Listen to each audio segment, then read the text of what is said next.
Hello friends, അസ്സലാമു അലൈക്കും. അപ്പോൾ ഞാനിവിടെ എന്താ ഉണ്ടാക്കാൻ പോകുന്നത് നിങ്ങൾക്ക് ഏകദേശം മനസ്സിലായിട്ടുണ്ട് കേട്ടോ. ഇത് നമ്മുടെ ബാക്കി വന്ന ചപ്പാത്തി കേട്ടോ. അപ്പോൾ ഞാനത് ഉള്ളി ഒന്ന് മൂപ്പിച്ചെടുത്ത ശേഷം നമ്മുടെ തക്കാളി കൂടി അതിലോട്ട് ആഡ് ചെയ്ത് കൊടുക്കേണ്ട കേട്ടോ. എന്ന ശേഷം നന്നായി ഒന്ന് വഴറ്റിയെടുക്കുക.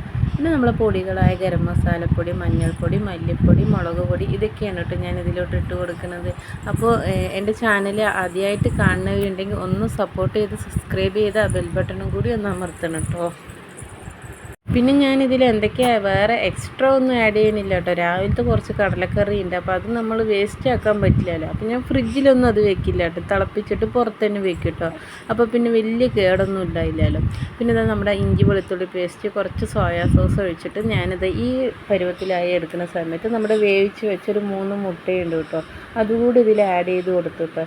എങ്ങനെയൊക്കെ നമുക്ക് ഡെക്കറേഷൻ ചെയ്യാൻ പറ്റും അങ്ങനെയൊക്കെ ചെയ്താൽ ഫുഡും വേസ്റ്റ് ആവില്ല, മക്കളുടെ വയറ്റിലും അതെത്തും, അത് ഹെൽത്തും ആണല്ലോ.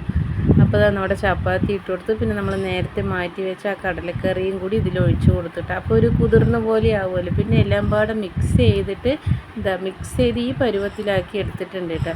ശേഷം ഞങ്ങൾ കഴിക്കാൻ പോവുകയാണ് കേട്ടോ, കുട്ടികളും ഞാനും ഒക്കെ. അപ്പോൾ വീഡിയോ ഇഷ്ടപ്പെട്ട മുമ്പ് പറഞ്ഞ പോലെ സപ്പോർട്ടൊന്നും ചെയ്യണം കേട്ടോ. നല്ലൊരു വീഡിയോ ആയിട്ട് നാളെ വരാം.